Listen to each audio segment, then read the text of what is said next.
मैं रूबी भाटी हूँ और ये मेरी आप बीती है। ये सब कुछ मेरे साथ हुआ है। पूरे सिस्टम में कहीं कोई सुनवाई नहीं है। इंसान मरेगा नहीं तो क्या करेगा। जब मेरे साथ ये घटना हुई थी तो मुझे कुछ समझ में नहीं आया कि मैं किससे सहायता मांगूं, क्योंकि मेरा तो यहाँ अमेरिका में कोई नहीं है। तो मैंने विदेश मंत्री श्री जयशंकर जी को ईमेल लिखी और पूरी बात बताई और उनसे सहायता भी मांगी, पर मुझे उस ईमेल का कभी कोई रिप्लाई नहीं आया। मैंने राष्ट्रीय महिला आयोग दिल्ली को इसमें इन्वॉल्व किया, उनको ईमेल लिखी, उनका रिस्पॉन्स आया मुझे। उन्होंने मुझसे सबूत मांगे, यहाँ से कागजात मांगे और गवाहों के बारे में भी जानकारी मैंने उन्हें दी। मैंने उन्हें सारे डॉक्यूमेंट्स प्रोवाइड किए, जो भी कोर्ट के डॉक्यूमेंट थे, और उन्होंने इस पर कार्रवाई करते हुए गाज़ियाबाद के कमिश्नर को इसमें इन्वॉल्व किया और उनसे आगे कार्रवाई करने के लिए बोला और रिपोर्ट भी मांगी कि कार्रवाई की रिपोर्ट महिला आयोग को दी जाए। तो क्योंकि मैं उस ईमेल पे कॉपीड थी तो मैंने कमिश्नर ऑफ पुलिस से इसके बारे में पूछा कि क्या कार्रवाई हुई है। तो जब भी मैं उन्हें ईमेल लिखती हूँ ये पूछने के लिए कि इस केस में क्या कार्रवाई हुई है, मुझे हमेशा बस एक ही बात वो पूछते हैं कि ये कौन सा थाना पड़ेगा। मैंने उन्हें बताया कि मैंने आपको पता बता दिया है, आपको देखना पड़ेगा कि ये पता कौन से थाने में पड़ता है। तो बाद में भी जब भी मैंने फॉलो अप किया, उन्होंने मुझसे पूछा कि क्या पता पड़ेगा। अब मैं क्या बता सकती हूँ कि ये कौन सा थाना पड़ेगा इस पते का। तो मुझे नहीं पता कि आगे क्या कार्रवाई हुई। मैंने ये सारी कार्रवाई इसलिए की थी क्योंकि जिस घर में मैं अपनी बेटियों के साथ रहती हूँ, ये घर मेरे पति ने मुझे देने से मना कर दिया है। मैंने रिश्तेदारों की सहायता मांगी, मैंने उनके दोस्तों से भी संपर्क किया कि उन्हें समझाएं और कम से कम ये घर तो मुझे और बच्चों को दे दें, लेकिन उन्होंने पूरी तरह से इस बात को मना कर दिया है कि मैं उसे कुछ भी नहीं दूंगा।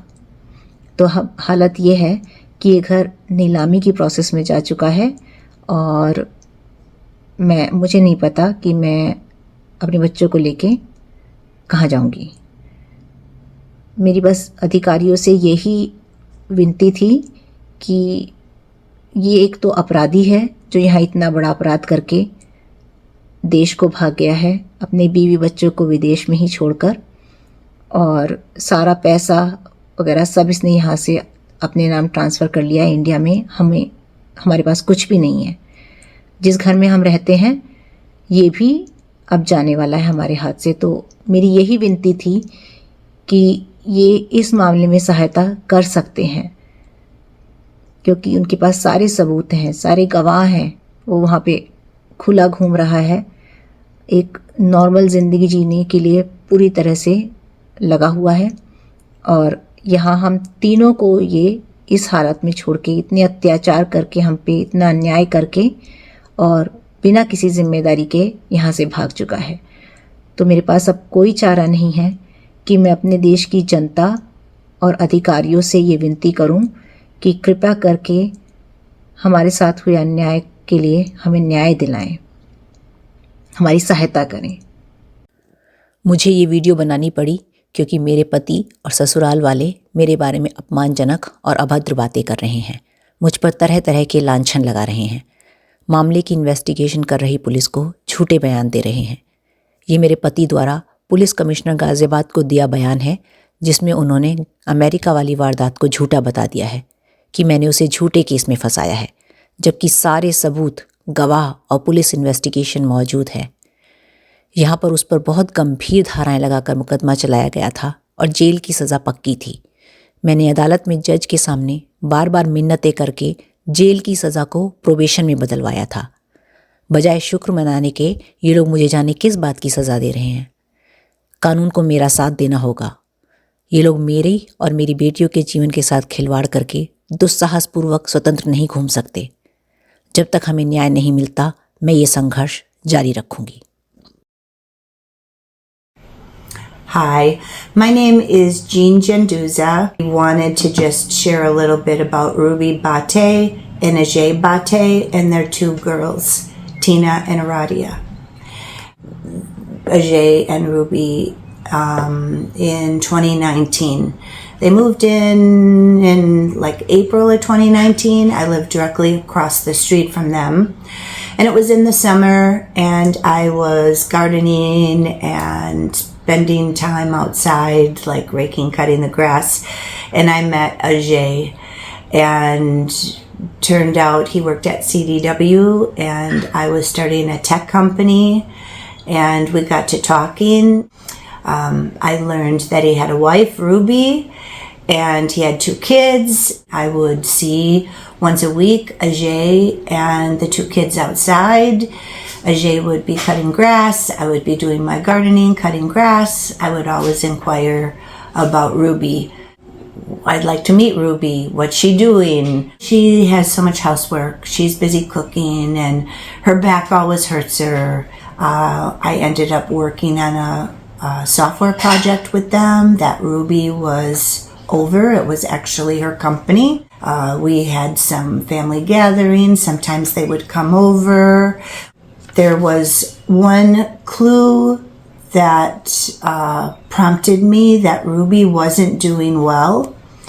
And this was in the year 2022. I had noticed that her in-laws from India were staying with them, and they came maybe end of April, May, and so definitely there was the mother-in-law and a father-in-law who were there living with them, and I would see the couple walking, and again, I didn't see Ruby much because she was always inside. She never came out. But it was a Saturday before our family was going to Wisconsin Dells, and we were getting ready, and our family was outside, and I was shopping, and I saw Ajay and the girls were outside, and I stopped over to talk to Ajay, and then I formally met the in-laws. And Ruby came running out of the house, which so surprised because she was always in the house, right? And she held my hand and she squeezed it and said, "Oh, Jean, I'm really having some trouble. I've got to talk." And I said, "Well, I'm always here. I'm here for you. We're going to the Dells. We leave tomorrow morning," which was Sunday. The 26th of June, we would be leaving for the Dells, and we should be coming back Sunday, July 3rd. It's a timeshare, Sunday to Sunday. So this was Saturday, the 25th of June. And I said, "Well, I'm sure you'll be fine. I'll be back Sunday, July 3rd, and we could have coffee then." And so that was kind of it. And Ajay was not normal. Didn't like the fact that I was talking alone with Ruby, and he was like so disturbed. He wanted to get in the car and drive off. And I was like, "Ajay, I have my purse on the car. Let me take that off."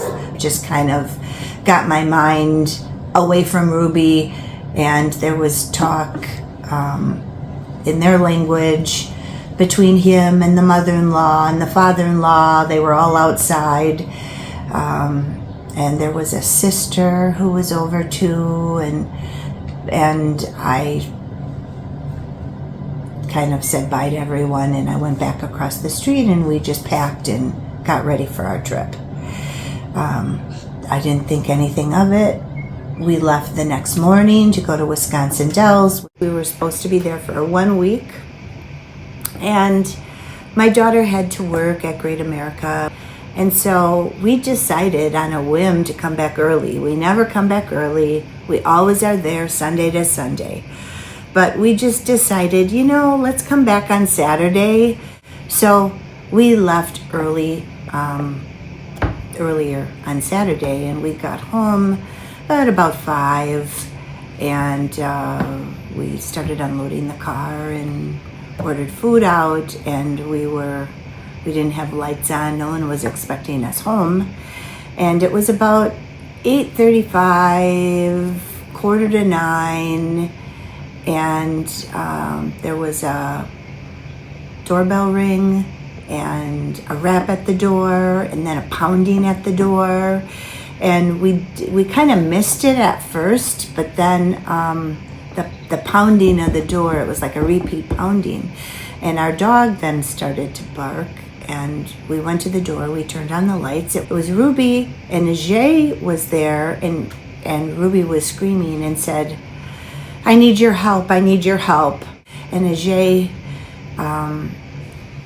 pulled Ruby by her hair, pulled her back, dragged her from the front step, down the step, pulling her hair into the middle of the grass, and just pounding her face, pounding her head, pounding her face. It was like, oh my God. Like I said, "Maddie, get your phone. Who is their phone? We've got to call 911. I dialed 911. The Lindenhurst police stayed on the phone. I was on the phone. He was battering her and pulling her hair, and Ruby was screaming, and it was bad. One neighbor who is across the street and lives right next door to Ruby did eventually come out. By this time, Ajay dragged Ruby back to his house, pulled her, dragged her on the street. We were on the phone with 911. They were saying to stay in the house. I had never witnessed anything like this ever. The police eventually came. I don't know how many minutes it took for the 911. The 911 dispatcher had to get a hold of the Lindenhurst police, and then the police were on their way.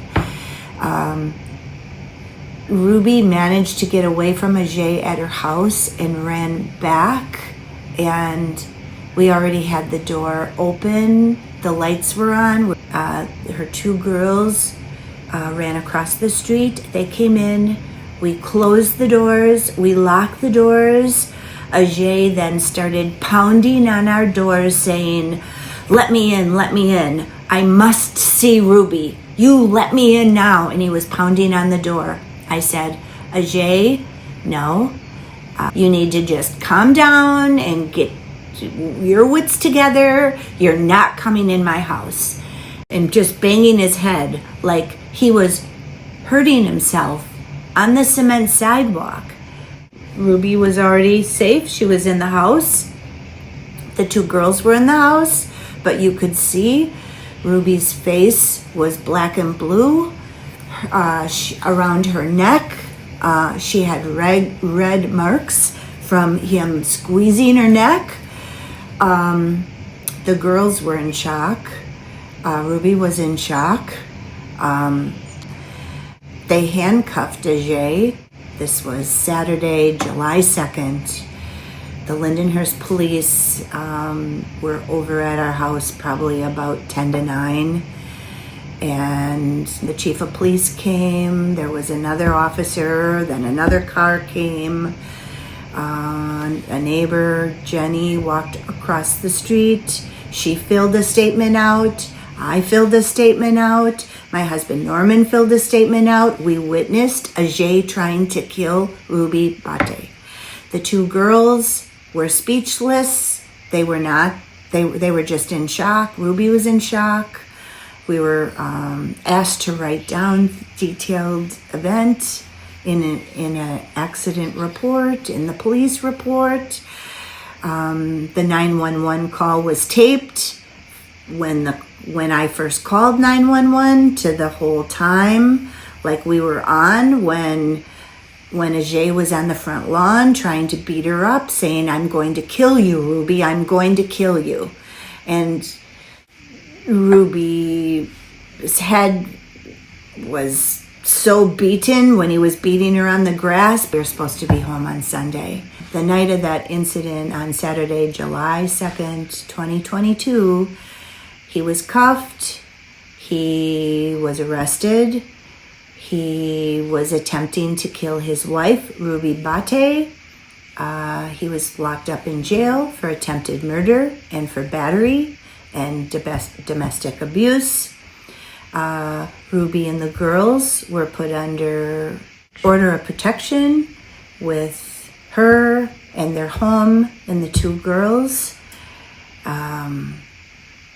Ruby was very battered. She emotionally has been battered for a long time. Physically, I saw the battering. The court cases started.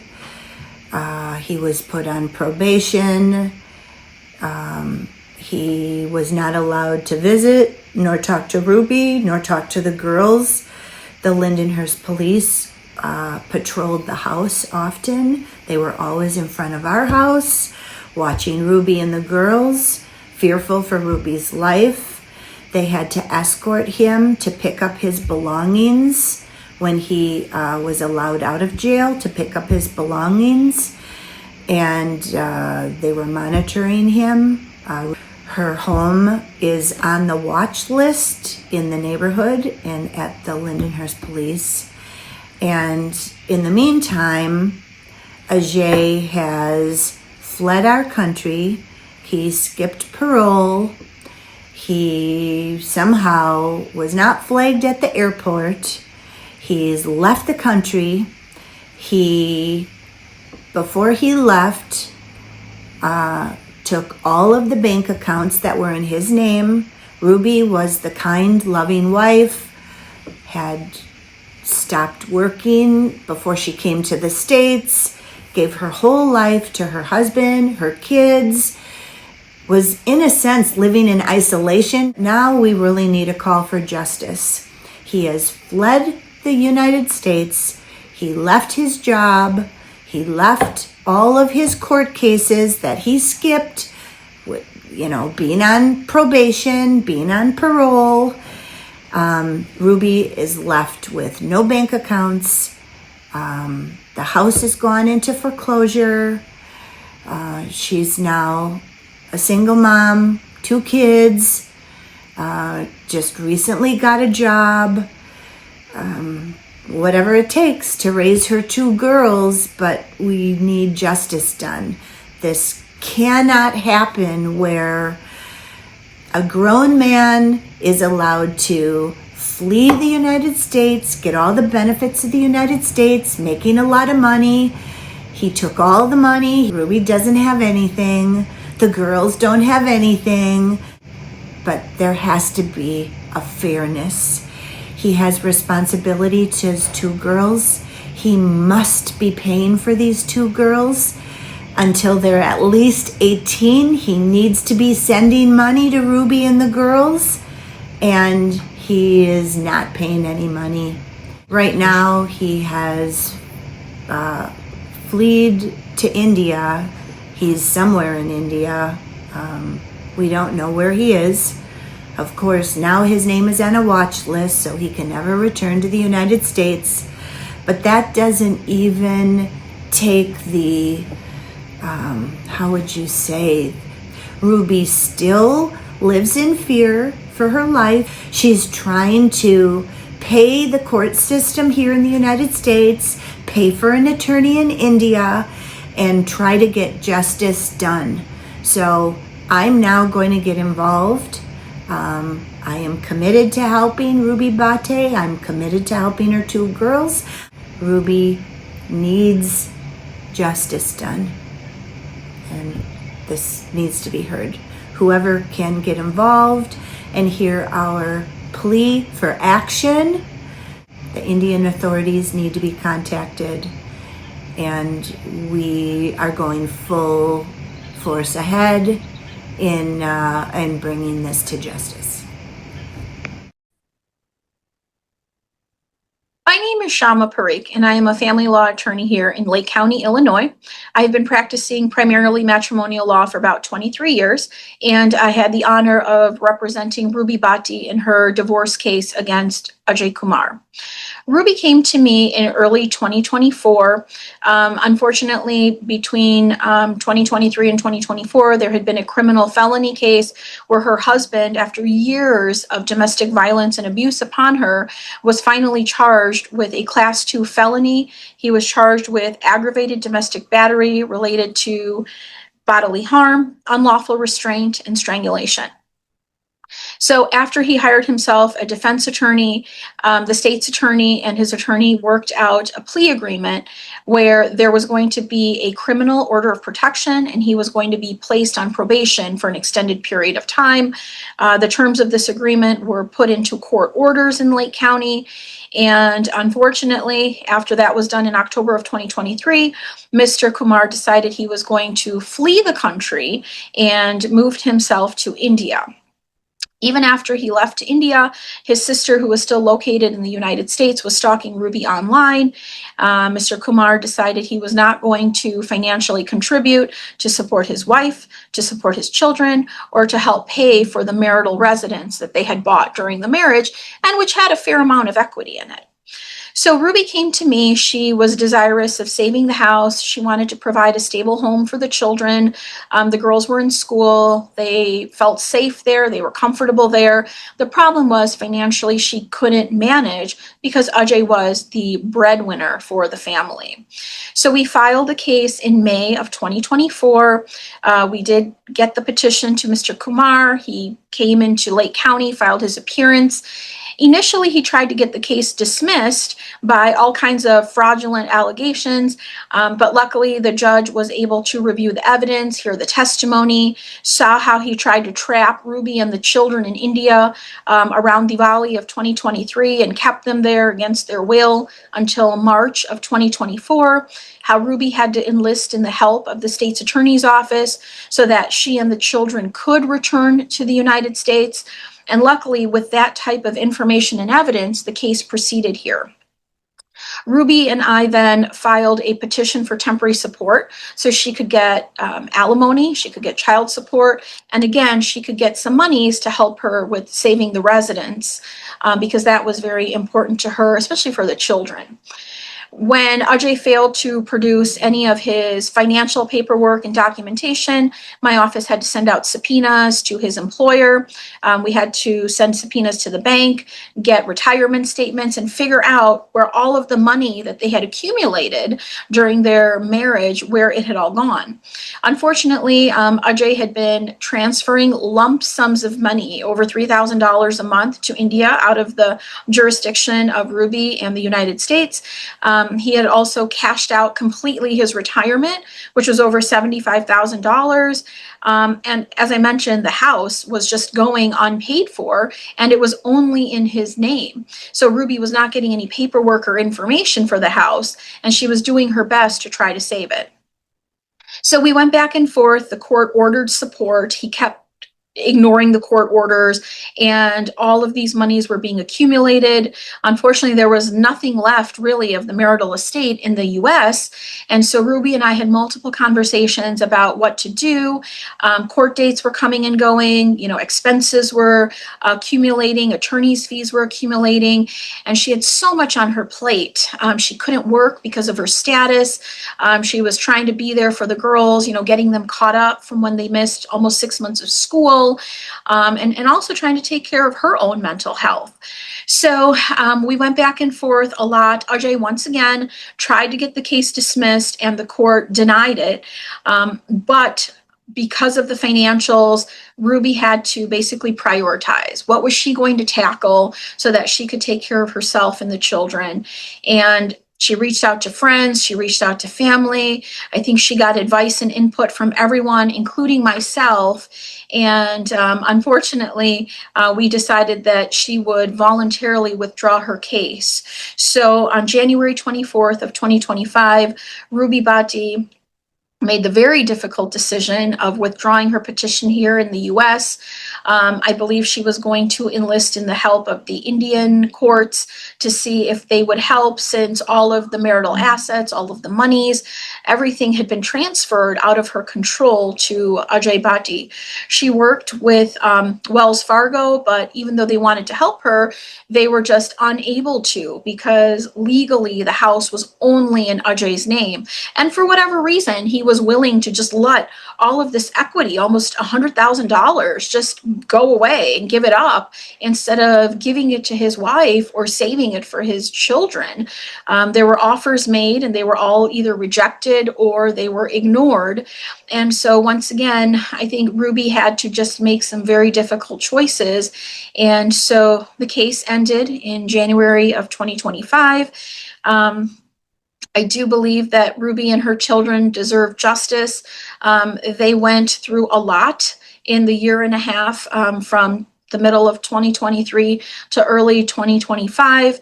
And again, her intentions were simply she wanted to take care of the kids, save the house, take care of herself.